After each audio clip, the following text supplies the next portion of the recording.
welcome to our podcast. This is our small group, the best small group ever. I'm Robin Ballard. I work at Lake Dallas ISD in the central administration area, and my innovation project was about student textbooks. Hi, my name is Michelle Ritchey. I am also at Lake Dallas ISD on an elementary school campus as a technology integrationist.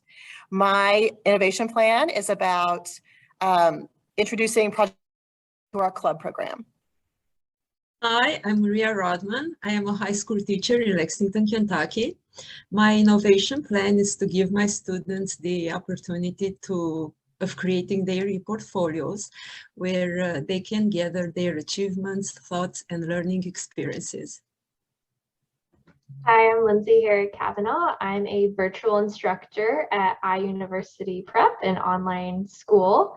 And my innovation plan was about implementing Eportfolios for college admissions. Hi, I'm Avery. I am a middle school math and science teacher in Kona, Hawaii. My innovation plan was about blended learning using a station rotation model in math class. I'm Lindsey Wallace. I do 8th grade science, and my innovation plan is about including robotics and coding in the regular middle school classroom. And I'm Danielle Pyle, and I teach for Lubbock ISD. I teach 5th grade math and science, and my innovation plan was Eportfolios for elementary age students. And this is the greatest small group ever created. Okay, so we're going to discuss our feelings and our an overview of what this whole year has meant. I want to start off with the question for you guys. Where or when did you first realize that you genuinely had choice, ownership, and voice through authentic assignments? So kind of like to lead it, we all started together in our classes where we started our Eportfolio, and we had to also do our disruptive education, the 5305. And that's the moment that I thought I totally was insane to do this program. If it wasn't for your encouragement, I think that was the moment, week 2, right? For me. What about you guys? Yeah, I would say probably the same thing. Whenever we were all like doing our ePortfolio and trying to figure out how to accomplish these assignments, I think we would all go to each other and just be like, so what is he asking us to do? And then it was just like, he's telling us to do what we think we should do. And it was like, I don't know what I should do, which is where I think you guys came in to help support and like guide each other. But I would say probably the same about week 2. Raise your hand if your first innovation project was denied. Was I the only one? No, 2 of us. Okay. I would agree, and I was definitely overwhelmed and like frustrated at first because I was just like, can he just tell us what he wants us to do, and then I can do it like a good little student, that I've done my whole entire life. But then I realized, oh no, okay, I really have to make a choice, and I have to decide, and I have to do what I'm passionate about and work through that. So I think that was definitely the first week or 2 of 5305. I realized, oh no, okay, I really have to choose. So, but it ended up being okay. That kind of leads us into like the second question was, what was your initial reaction to finding out that you had all of this freedom and responsibility for your own learning? So Lindsay, your reaction was kind of like, well, why don't you just tell us what to do? And I was kind of in that same boat. I like getting a good grade, and I wanted to know exactly what I needed to do to get that good grade. And so trying to shift that mindset into, he's not going to tell us, and getting that realization that he's not going to tell us, it was a little bit of a panic. Yes, I think my feelings were more frustration than fear. I felt like at that point, it just made it so much more difficult to do to get anything done, to start anywhere, to figure out where you needed to start. I mean, even on times where I've been allowed to have some choice in what that was going to look like, I at least had something to start from. Like, okay, do this and then do what you want to with it. But with the very beginning of that course, at the very beginning of the whole program, there wasn't even do this and then do what you want to with it. It was like, just do what you want to and pray for the best. So mine was all frustration. I was a little bit excited though, because I'm a kind of my innovation plan is a project-based learning plan for a reason, because I like doing projects. So I had been a little bit scared of having to do a thesis. So when we found out it wasn't a thesis and that it was a project-based thing, that was really kind of exciting for me, because that's my cup of tea. That was the deal breaker for me. I think that's why I did this program, because I liked that it was an outcome based at the end and not, fighting a dissertation. But I really thought it would be more regimented, to where it would be week 1, read this, week 2, do this. And the fact that it's built on each other, the whole, if I had known back in January what we'd be doing right now at the end, I don't know. I'm super proud of how far we came without really knowing what it was going to look like now. Am I the only one that had to that has gone back and redone some of their prior pieces? Oh no, I've done, yeah. Oh yeah. I mean, I felt like at the beginning, it was just like, okay, I just have to do it to get it done. There really wasn't any connection for the why. I was just doing it to check it off the list and turn it in. And I mean, it ended up being okay, but I felt like you said, had I known now in January, what I know now and how I would use all of those things that I've already done, I think my work ethic might have been a little bit different. But imagine too, we were already frustrated. If he had told us even more up front, I think we would have thrown in the towel. When's the refund date? When can you drop? I think if I had known much more, my head would have exploded. Yeah. So it was just enough for me to kind of, Well, I look back on my original work and I'm just like, I turned this in for a grade. How embarrassing. But then I know that comes from growth, so I can be able to look back on my old stuff and be like, oh, and fix it with the knowledge that I know now. So I feel like you, to your point, we've come a long way. Look at you reflecting on your work. Oh my gosh. Well, and knowing knowing that he's going to go back and look at that and be like, yeah, it wasn't exactly perfect the first time, but the growth that we're showing by going back and changing it and improving on it, and that's what he wants us to do, and that's what he wants us to do for students. Yeah. And I had never experienced having this much level of choice and ownership ever before in any curriculum or schooling that I'd ever been through, college, nothing. And now looking back at it, I'm really proud of my work. And I was checking my Eportfolio the other day and realized that one of the settings got messed up and all my old work was all the formatting was bad. It was like I opened a Word document and the formatting went everywhere. So then I spent several hours just reformatting my old work, because I was like, no, it needs to work. It needs to look better. This is terrible. I can't have this. So I think that, like all of y'all have said, I've just grown so much, and I'm really proud of all of the things that I've created, and proud enough to go back and fix it when it was terrible. To kind of build on what you said too, Lindsay, at the beginning of never having this level of freedom and choice, I think from the teacher perspective, I just kind of have a huge amount of respect for what our professors and Dr. H are doing with allowing us this freedom, because grading for them has to be so insane, trying to remember all of our innovation plans and what we're all doing, what in the world are we talking about with each assignment.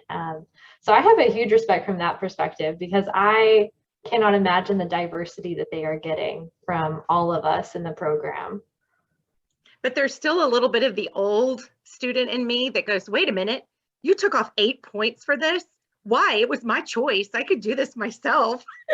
Yes. So they have totally heard us complain when we got any points off. And it's like, wait a minute, back up, you know. The feedback was hard. That's kind of the contradictory part of COVA, is that it's like there's choice, but within some parameters.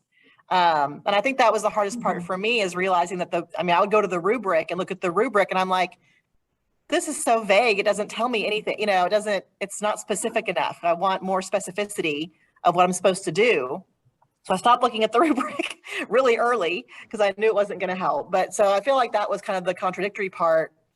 And as a teacher, I think that would be really difficult to do with students too, is give them choice, but also make the parameters clear enough that they know, like, you know, if you got points taken off, this is why.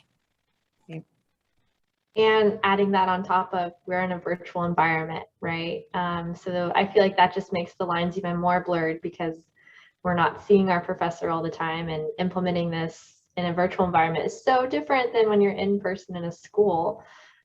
So, I mean, I think that's just an interesting aspect to all of this as well. It works so well in terms of COVID for us to do it online and still build these relationships and have the communication. It really was an excellent way to model what he expected from us is what we should be expecting from our students or our learners. So I thought that worked out super. I mean, just the whole environment, it kind of showed us that there are ways to do that blended learning in this environment too. Yeah.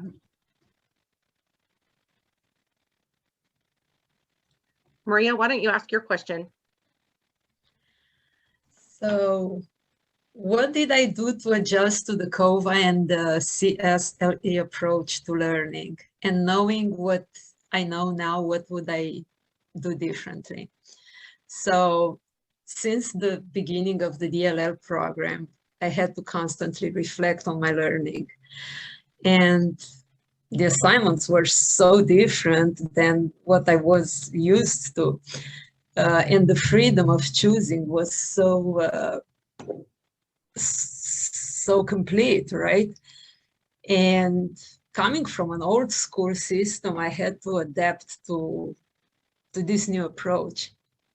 And I just threw myself into it, as I guess you all did, right? And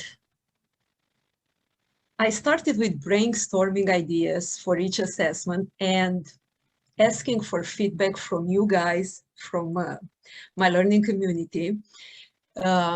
You played a very important role in my learning and my achievement.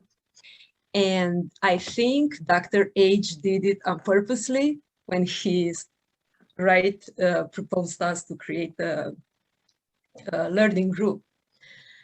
And I really want to emphasize the help that I received from you guys. And with the discussions that we had on the Blackboard, helped me a lot. And I am proud of my growth, and I wouldn't change anything, to be honest. Yeah. You're making me cry. You're my tribe. We found our tribe. That's true. It was nice to have a group of people that if I, we did the group meets, we did the Zooms, we texted. It was nice if there was, hey, the grades came in, just communication all the way to, I don't think I can do this, or foot surgery, just helping each other out when we had surgeries or health problems. And I can't emphasize enough, to find like-minded people that keep you lifted is just such a key to the program, I think. Mm-hmm. Well, I would agree. Yeah.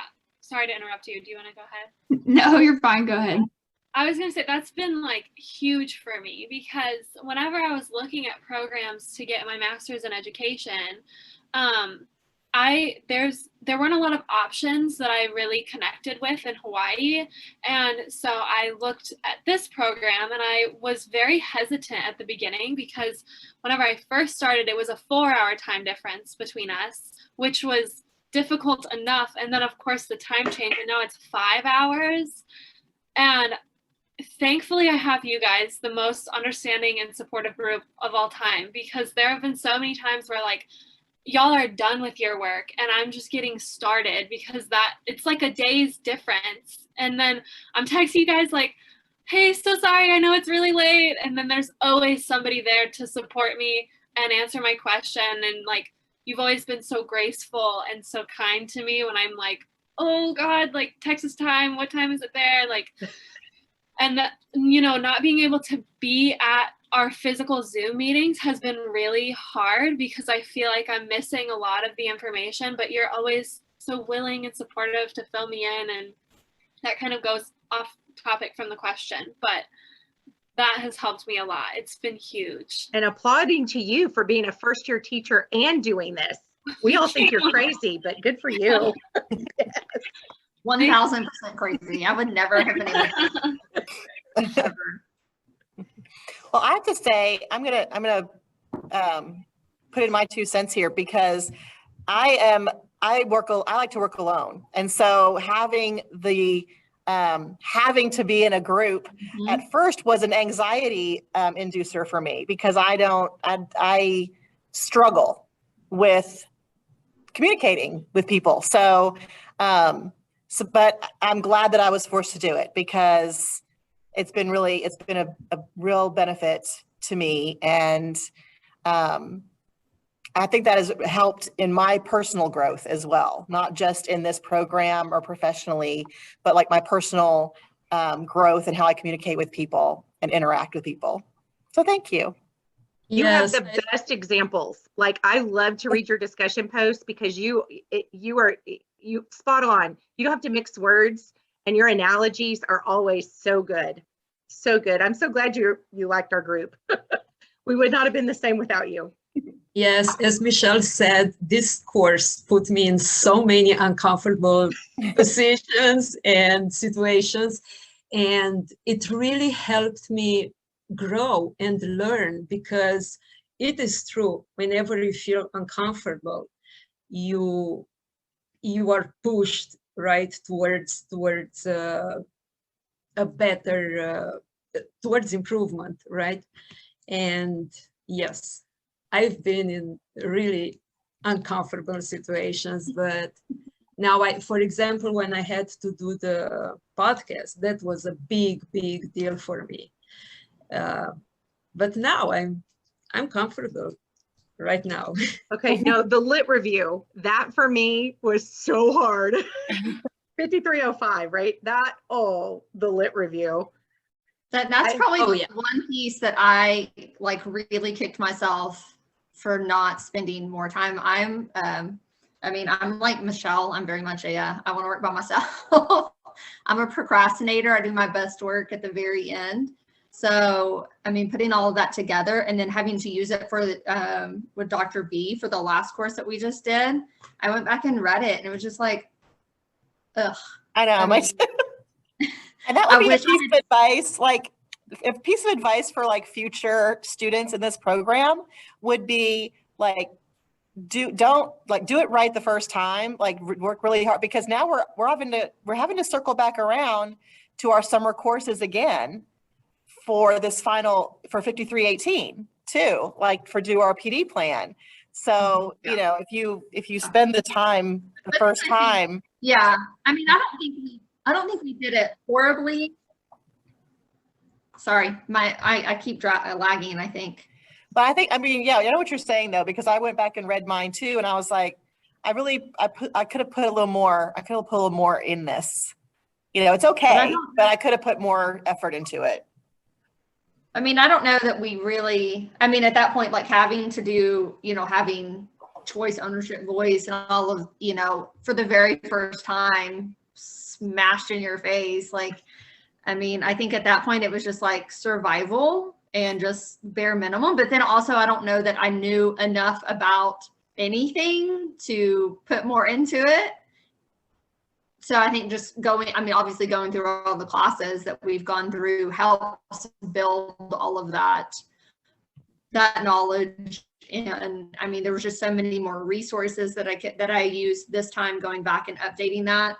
But yeah, I agree. Like, I wish I had spent more time, but I don't know what I would have done with that more. I don't know what I would have done with that time. I don't know if I could have found the same information because of all of the things that we've had to like collaborate with or on, but in between then and now. I mean, there were so many more links and pieces that I found because of, just communication with y'all. I don't know that I could have made it any better, but I sure wish I would have. True. I think one thing I wasn't prepared for was for how much my innovation plan was going to evolve. I started in one place, and by the time I had, gotten about halfway through the program, I realized I wanted to be a little bit somewhere else. And so with that literature review and stuff, I'm definitely having to change some things from that perspective too. Just my passion has changed a little bit. What my organization needs has changed a little bit as well. And so that's sort of an unexpected twist in my innovation plan too. And kind of trying to go back and fit all those pieces together has been really interesting. I would agree with that as well. The more I learned, the more projects I did, the more things I created throughout the classes, the more I was like, oh, maybe I need to shift this a little bit more this way. And just how it's all evolved throughout this whole process has been surprisingly a good thing. I thought one way at the front, and now it's changed. So that's and going back exciting. To I think it was our very first Zoom with Dr. H, and when he was telling us about our innovation plan, he was like, "It's going to change." And I was like, "It's not going to. Why would it change? This is a great idea. Why would I change it? Now thinking back to that, trust Dr. H. He knows what he's talking about." He has thick skin, because I'm sure I did not care for him the first 3 weeks. I was so angry with him. Maybe even the first 6 weeks. I don't even know. Yeah. But I was like, I cannot believe that we are doing this intentionally. Like, what are we doing? And now what I found, and I think I was telling Lindsay this the other day, is we've had so much change at work with personnel. Like, our entire instruction department has changed. And now I found that the strategies that we're learning and that we're supposed to be doing for our students and our learners, it works, growth mindset. The whole thing works at work. Like, everybody's like, this is awful. Everything's changing. Well, right now, maybe not yet, but, we'll get there. So it's changed me so deeply that I think it's just changed the way I think and the way I communicate with people personally. So it's gone further than my innovation plan that was rejected. I just will say that, but I'm not done. I'm still pushing, but who knows what could happen next year, right? Robin's positivity and growth mindset is catching. It's going to spread everywhere. I'm going to change the world. Yes. One learner at a time. Or 10. Isn't that the quote? That's right. It is. Kind of on that same topic of, just struggles and difficulties we've had. How difficult did you guys find it to take control of your own voice and sort of just focus on your organization as the audience for your work? For me personally, this was really hard for me because I'm in a virtual school, and finding research that backs up what I want to do. I can't always apply it to it doesn't directly apply to what I'm doing in my school. And so I found this aspect really difficult. But once I was able to actually apply to my audience and my authentic actual audience and not just what does Dr. H want to hear, I felt like I was actually implementing real change in my school and actually able to, be an asset and contribute to my greater educational community or whatever. So I was just interested in y'all's experiences there. I think for me, it was really hard starting out creating that Eportfolio at first, just because I am kind of like some of y'all. I like to work by myself. I don't really like to seek out attention or show what I'm doing. And so whenever I found out, oh, you're going to have an Eportfolio and you're going to put everything on it and then you're going to show it to everyone and that's going to be the place. And I was like, I'm sorry, what do you want from me? Because that's not how I work. I don't like to share my thoughts and my ideas with the world, but the more we had to do it, the easier it became. And I think the better it's become. I think I've grown as a person and as a writer throughout this whole process. So it was hard, but it's gotten better. And you're so creative. I don't know if you realize that. That was what was hard when we started doing our Eportfolios. Like I'll get all the data in there, but I'm not real good at jazzing it up. But you and Michelle, no, you were good at it. And it was easy to read. So it was really good to have you guys as examples. Plus the examples he gave us were so finished, right? They were so, those people probably worked on them a year as well. But they're also different too. Yes. So I think that's the first time that I had control. And I listened to that autodidactic speech video he had like 6 times because I thought, I'm never going to be this. I'm never going to be this. And then I realized we just had to get over that hump of not believing I could.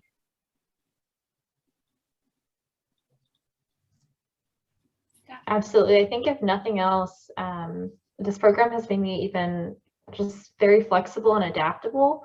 Like I thought in January of 2021, I thought I was flexible and I thought I was an adaptable employee, but trying to get my mind around making that innovation plan, oh my gosh. I mean, we were all in Zoom calls trying to figure this out together, and I have been stretched out. I have been forced to be adaptable, and so I'm really grateful for that. If nothing else, like I'm walking away with a very flexible mindset.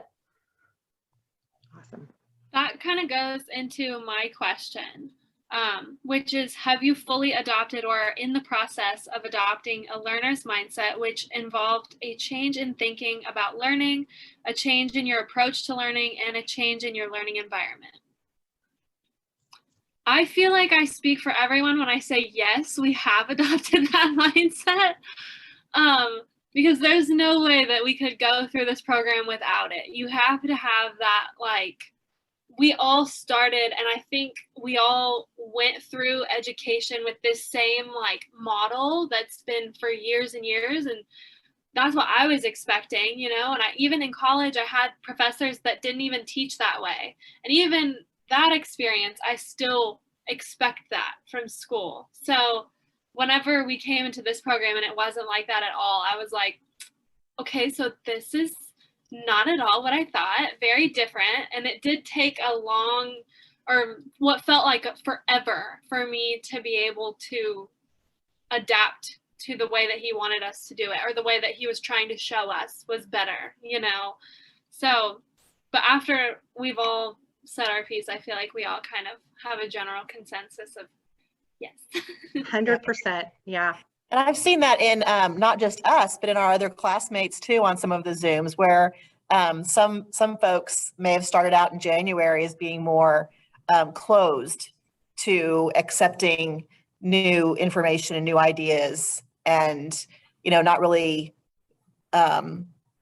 accepting of what Dr. H was trying to do. And then like seeing how I think we struggled, but I think we were all at least like open to it,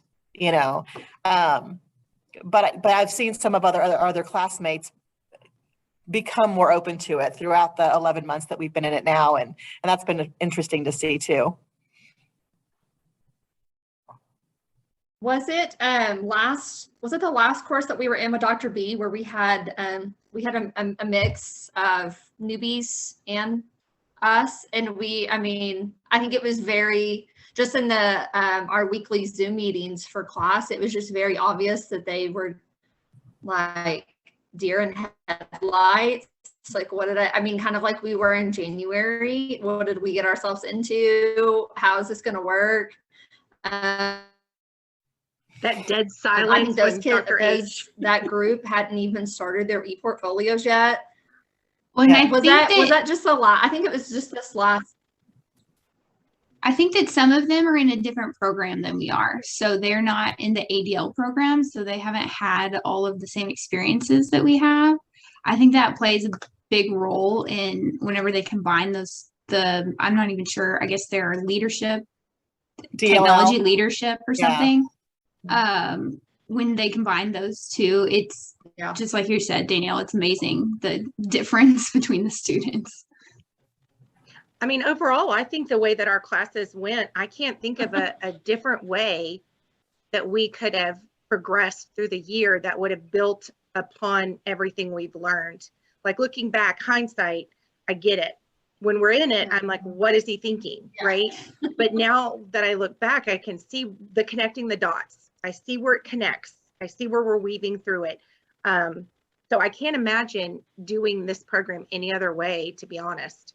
It's not a very growth mindset way of thinking, but It almost makes me wish that we had like a kind of like, when you first before you even walked onto campus, fresh out of high school, you had all these people there that were like, you're going to do this and it's going to be like this and you're going to go through this and it's all going to be okay. Like, I feel like we had that, if Dr. B had this, panel of prior students and I know that when we started, it was the brand new merging or whatever they did for the program that we're in. But I feel like had we had kind of like a pep talk from prior students, it might have, I think it might have changed a lot of, I know it would have changed a lot of what I did and what I put out there, just to know that it's going to suck. And it was so freaking hard the first 5 weeks, but a year in and you're like, okay, that wasn't that hard.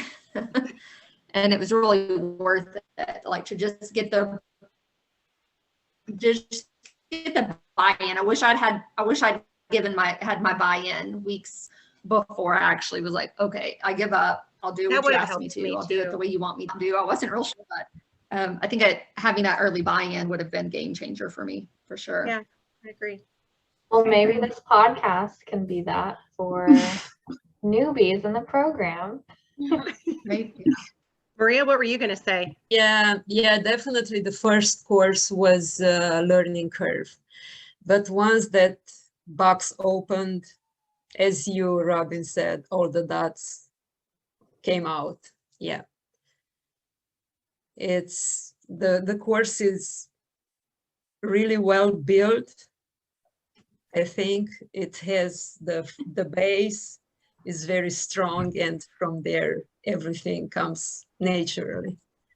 I would say what Danielle said, it is hard for me to watch people be uncomfortable. I don't like that. I want to fix things. I don't like for my learners to be anxious or get upset, and the tears. I hate that. And I just don't have as thick a skin as Dr. H. And so that's the hardest part for me. But I love that idea, Danielle, because if someone had said up front, this is going to be hard and you're going to go through this, that really might have made a difference too for me, I think. Do you think it would scare people off though? Maybe, yeah, yeah. Well, and in the position that Robin and I are in, where we present, like we do a lot of PD for teachers. And so, when I'm looking at like this class, the companion class to 5320, the 5318 class, and I'm like, when I'm thinking about doing this with teachers, I don't have a very thick skin either. And so I'm like, how do I design it to where they don't hate my guts for 6 months? Because, I know that we hated his guts for 6 months. So I was like, how do I do this to where they don't? Dr. H. Sorry, Dr. H. But how do I do this to where, it doesn't take a year for them to like speak to me again? Because, so that's a struggle for those of us that like lead PDs a lot. Yeah, but honestly, Michelle, like, could you have, I don't think I could have crammed. I couldn't have sped up the growth that I've had from January right now. Like, I couldn't have sped that up. I couldn't have forced it any quicker than what it actually came. So make them hate you. I know that's the answer. It's just a hard one. Yeah, they will love you after, because now we are all proud of what we know and of our growth. So we still do have weekly Zooms as a counseling session for the hate that we're going to receive until we get the love. Tough love, like a coach. It's okay. Okay, do we want another question? Yes, Danielle. Okay, mine is about our innovation project, and it was how authentic is your innovation, or was your innovation plan, or did you just create it to get through the coursework? That would be me. I did not. I had zero intention of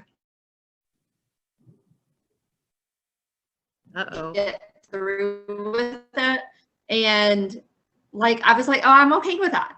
But then as the month started like ticking on, I was like, this is gonna be a hard lie to keep up. Like, there's no way I can keep this going for an entire year. So, and I mean, when I just kind of where I just like really focused on how much I was dead set, this is not, I'm not going to do this. I can't, I don't have time. I'm not changing anything. I don't want to. I don't want to change anything.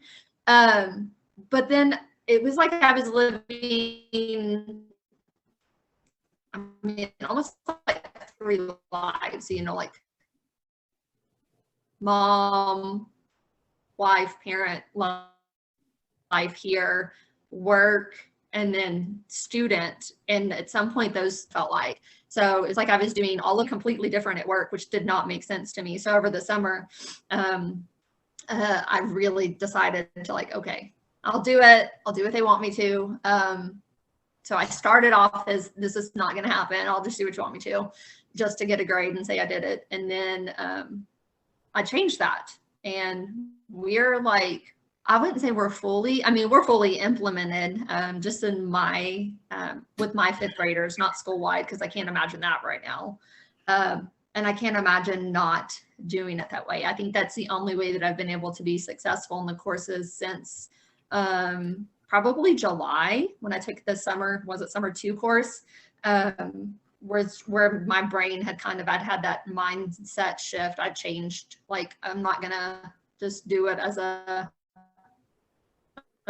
front. I'm not just going to pretend I did this, and really just started digging deep. And I think for me, that's when all of the dots started to connect. It was like, I mean, I finally bought into it and realized that it wasn't worth it. I probably couldn't keep a lie up for a whole year. So mine started off as one way and ended up changing. So yeah, I would agree with that, especially because, so whenever we started this program and he was like, you're going to create meaningful change within your organization, I was like, no, I'm not. I definitely am not going to do that. First of all, I'm a first-year teacher. Who cares what I have to say? Second of all, like, my school, in my classroom, we wouldn't have Wi-Fi some days. And that was no fault of my school, no fault of my administration. It was just like, that's just how it was. And so I was like, okay, I'll try and implement blended learning, but that is not going to happen. We didn't even have like working computers. And then, so I just kept going with this plan of like, okay, bring your phones and we'll hopefully have some sort of blended learning thing going on. And thankfully I have the most supportive administration of all time, because as I'm explaining to her like my plan and stuff like that, she was like, well, what do you need to make it happen? And I was like, school iPads. And so she found within our school budget enough money to get school iPads for my kids. And I have actually been able to start implementing my plan much later than I had hoped, but still, like, and my kids love it. They love that we get to use the iPads and all that stuff. And so it's just been really awesome, because I was like Danielle, where I was like, this ain't gonna happen for me. Like, there's no freaking way. But it turned out so different. So that's good. Yay. Riding that same bus as well. After my first innovation plan got denied, I met with Dr. H, and I mean, I was pretty defiant, which is uncharacteristic of me, but basically we kind of came up with this plan together. And I was like, you know, I don't actually really care about implementing Eportfolios for my students. Like, would that be cool for college admissions? Sure, whatever. But as I've progressed through this program, I am so passionate about it. And the amount of just roasting I do on College Board and any sort of test that is being used to measure student readiness for college. It's seriously become a true passion of mine, and I'm so ready to evolve that process. And my school is getting really excited for this too.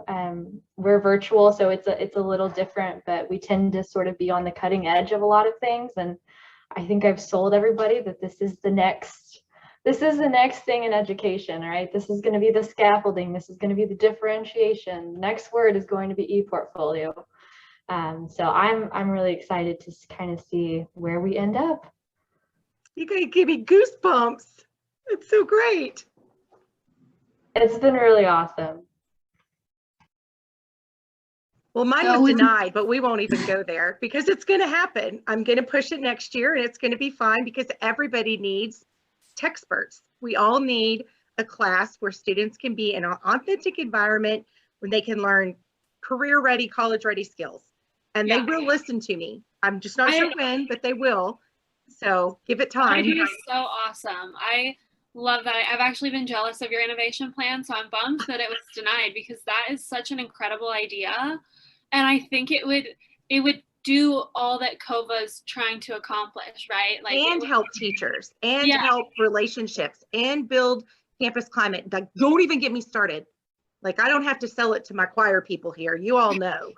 But with the new personnel, there may be some advantage. I was going to say, we have a brand new personnel with a background in project-based learning. So give it time. Yep. I'm not retiring yet. I'm going to get it through and then I'll leave. Make my mark. But remember what Dr. H talks about with all of his other, like whenever he was at his other school, make sure you get them to buy in and like they have to be a part of it. Otherwise, when you retire, it's going to leave too. But I could come back and work part-time after I retire. See, there you go. I got a whole plan. Well, mine innovation plan started out like I'm super passionate. I'm still super passionate about it. But it was very personal to me, just from my experiences growing up and like taking computer science classes and just being the only girl in a room full of boys and being like, okay, what am I doing here? I need to leave. So mine started out super like personal to myself. And the more that I've grown throughout the classes and the more that I've learned about other people's innovation plans, the more I kind of wish I would have chosen one that was a little bit easier because I feel like mine's a little specific and hard. But it's okay. I'm going to do it. I'm going to push through. We will persevere. But I think that like, had I chosen one that was like project-based learning or just creating significant learning environments for my kids, I think it would have been a little bit easier long-term. But I don't think that I would have been as passionate about it. And I feel like I would have been like, meh, like, I'm just going to do this for the school. So, and not actually really had the buy-in like y'all were talking about. So, I like it. It's coming along. We're working on it. Yours was hard. I mean, just to look at how you evaluate that growth, I was like, wow, that was challenging. But yours stretched me a lot. Yeah. But we're growing, so it's fine. Mine was authentic. I mean, I'm the 4-H club manager at my school, and so we do our after school clubs, and I wanted and I also feel pretty passionately about project-based learning, which we don't use as a campus. So I was like, how can I meld those two things together? So it started out being really authentic, and it started out being on a very grand scale, and it is being implemented, but on a smaller scale. So I don't think it's like a fake it till you make it situation, but it's just kind of a baby steps situation where I couldn't get it implemented on the scale that I wanted it to be implemented in this year. So, but we're getting there. Baby steps is still progress. It's still moving forward. Yep. Progress. And I think people are seeing it. people are seeing it. I've gotten some, They're seeing how much the got- kids like it. yeah, The gotten a kids lot love of, it. yeah. And then we also, this is something that our district did that I didn't really know about until the last minute, but they implemented Friday afternoon club time. So we're not calling it Genius Hour. It's just Friday afternoons from 2 to 2:40. And so I'm hearing a lot of feedback there as well about how the teachers that are sponsoring those clubs are wanting to kind of implement project-based there too. So I think they're hearing me. It's a slow process. They don't hate you. They don't hate you at They all. don't hate me. They don't hate you. Yeah. Yet. I think it's so important to hear those varying levels of success that we've all had. Just because every organization is different, and just because you have a really good idea, there's going to be struggles. And personally, the classes we took over the summer that sort of prepared us for overcoming those implementation struggles, I found those the most helpful, just because we know we're going to see resistance when you try to do something really cool for education. So I find it really comforting to hear everyone's, varying levels of, did this work for me? Did this not work for me? So yeah, I hope that other people can also kind of relate to that, just because it's not getting accepted. Like Robin's idea is so good. The Genius Bar is something that it needs to be everywhere, and every campus that has, students in the school, we need to have a Genius Bar type model. So I don't know. I find that really comforting that we've all triumphed, we've all struggled. So if it came easy, I don't know if we'd appreciate it. I mean, if everybody's like, yeah, that's a great idea, let's do it, then, we wouldn't be morphing into what the kids actually need. So, yeah. I think that's really true. So that brings me to our last question. So in a perfect world, knowing what you know about choice, ownership, and voice now, how do you plan to use COVA to create those significant learning environments within your school or your organization?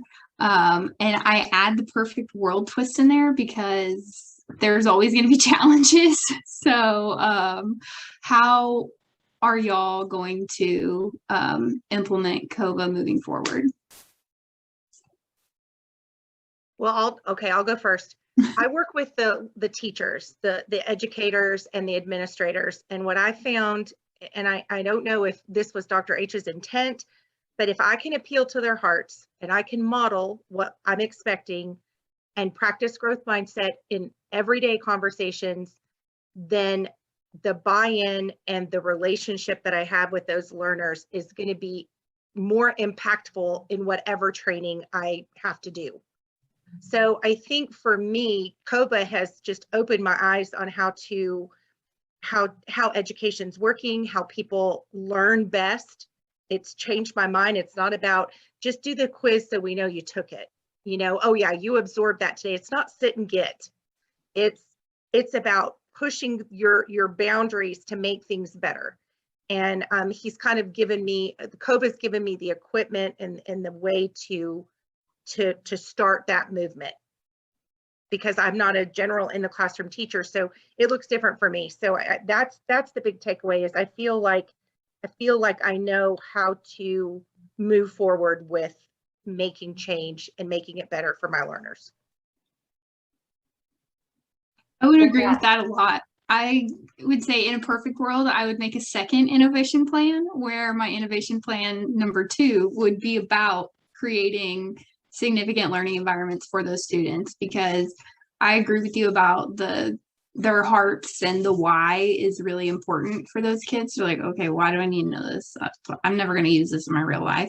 So if you create that significant learning environment, then that is evident as to why it's important and how they will use it. So that's what I would do, but not a perfect world. So I just will strive to make that more evident in my daily life, and just include that why and create those significant learning environments.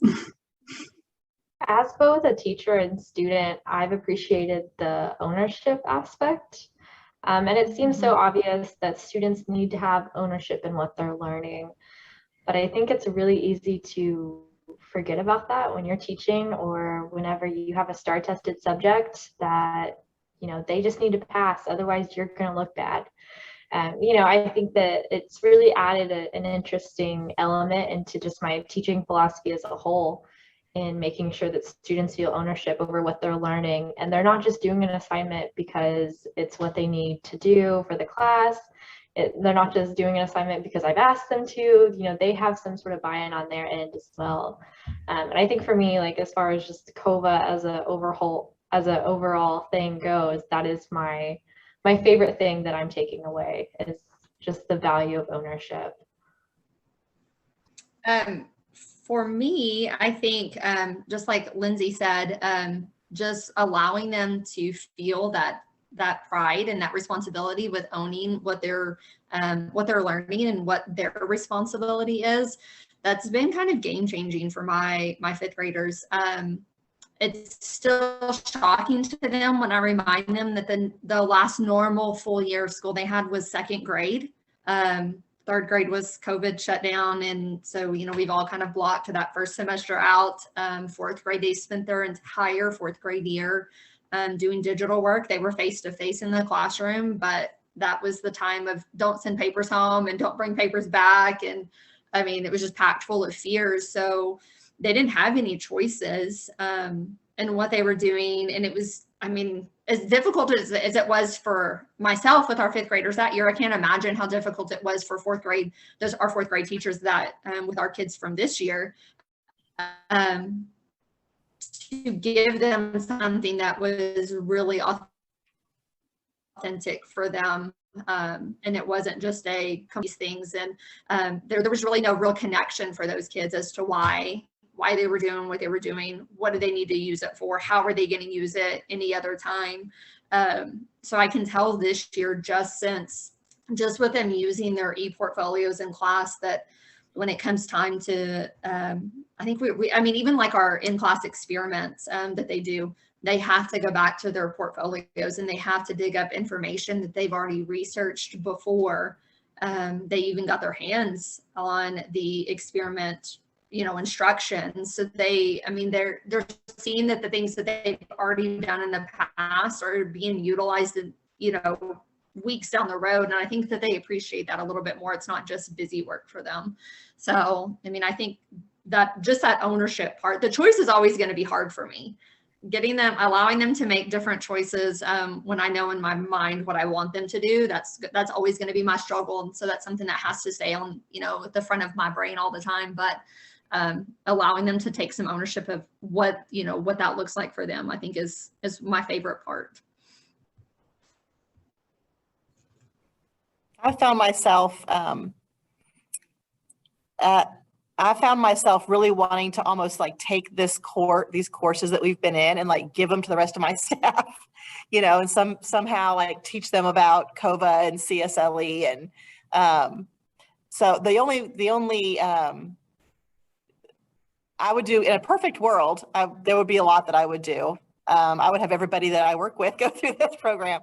But one thing that I've done is at the end of last school year, my administration wanted to do like a book study over the summer and wanted to go out and buy everybody journals, like to do like their journaling and reflections and stuff. And I was like, why don't they do an Eportfolio instead? And so we rolled that out, and it was a little bit rushed. It was more rushed than I would have liked it to be, because I don't think we had enough time to,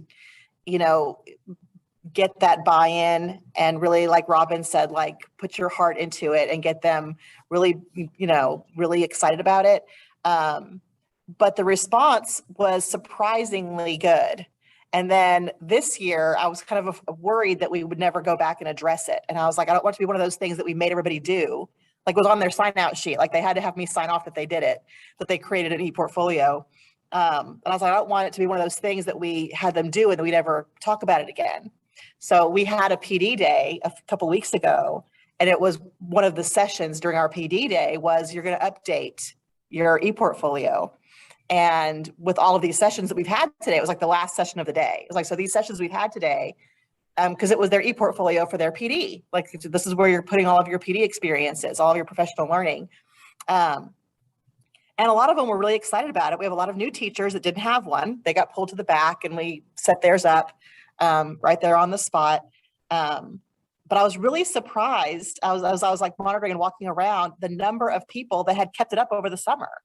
Like they'd gone to Region 11 or they'd gone to here or gone there, and they'd added all of their stuff on their own outside of like someone telling them to, like all we had ever told them to was put the book study in, but they had gone and like taken it and run with it. And I've only had 2 people come to me and say, this is just not my cup of tea. I cannot figure out how to do Google Sites. It's given me too much anxiety. I can't do it. And I'm like, that's cool. Just get a journal and do your reflections, write your reflections down as long as you're doing something. But anyway, so that was really exciting for me. It doesn't have anything to do with my innovation plan, but it's a little piece of COVA and significant learning environments that I've been able to insert into our campus. That's so awesome. So awesome. So, Danielle and Maria, what about y'all? Yes, in a perfect world, I would take 2 or maybe more steps back from the content and from the benchmarks. And I would emphasize more on teaching our students how to learn and on making connections to real life. So when I proposed my ePortfolio first, it was as a learning tracking ePortfolio, right? And for everybody, my proposal was so abstract because they came back to me, okay, but we track their learning, our students' learning, with tests and right. So I had to change it on a career portfolio in order to be accepted. And obviously it has connections to real life, right? Because our students right now work on their career portfolio or for job application or college application. And I am happy for having that. And hopefully it will keep going. Yeah.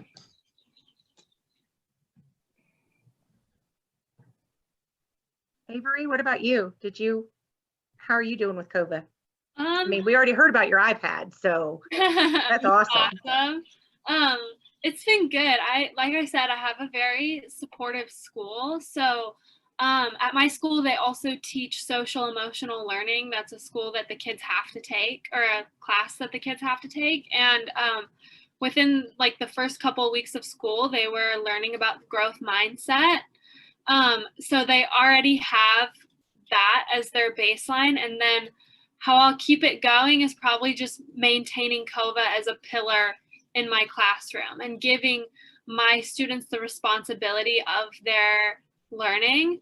And that's how I have, thankfully, as difficult as it was to do this program during my first year, it gave me a really good setup for the expectation that I have for my students. So my biggest thing in my classroom is like, you have freedom and you have my respect as long as you are responsible and give the same respect in return. And my students have risen to that expectation really well. So because of that, I can also present to them, okay, you have choice and ownership over what you do today, whether you use the iPad to do your research or you need to work on something else. That's your choice as long as you're making the best choice for yourself. And it's worked really well. And as long as my students continue with that buy-in, because whenever they don't and they make a wrong choice, then obviously there's a consequence, So a wrong choice is in like, instead of using iPads for research, they start using it to FaceTime or something like that. So they all kind of know that and they all rise to that and are grateful for the opportunity. So I just keep it as a expectation within my classroom, I guess. So I guess the question is now that we're all going to be called masters, which is inappropriate, should we continue on in our small group and be doctors? That's the question. Can we take a break and revisit? I think we might need a break. Well, this has been, I mean, I just couldn't have done the year without you guys. I think we all agreed on the fact that we got the best group. We put us in our tribe of our people, and just very thankful for everybody. And I think this is going to be eye-opening for Dr. H, because now we can say we don't hate him anymore, right? We do not. We really like him now. Now we So- appreciate his tough love that Yes. he's giving us and making us work hard and making us choose and do things. modeling Yes. everything. Yes. And And Dr. Yeah. Bedard, and I really like Dr. M. They were all really great professors yeah. with the shared visions. So, okay. Well, this has been great. I'm going to save this forever and just keep playing it back so I can hear you guys. I'm getting a little misty now. I know. Best group ever. So, okay. Well, thank you, Dr. H, for the opportunity for all of us.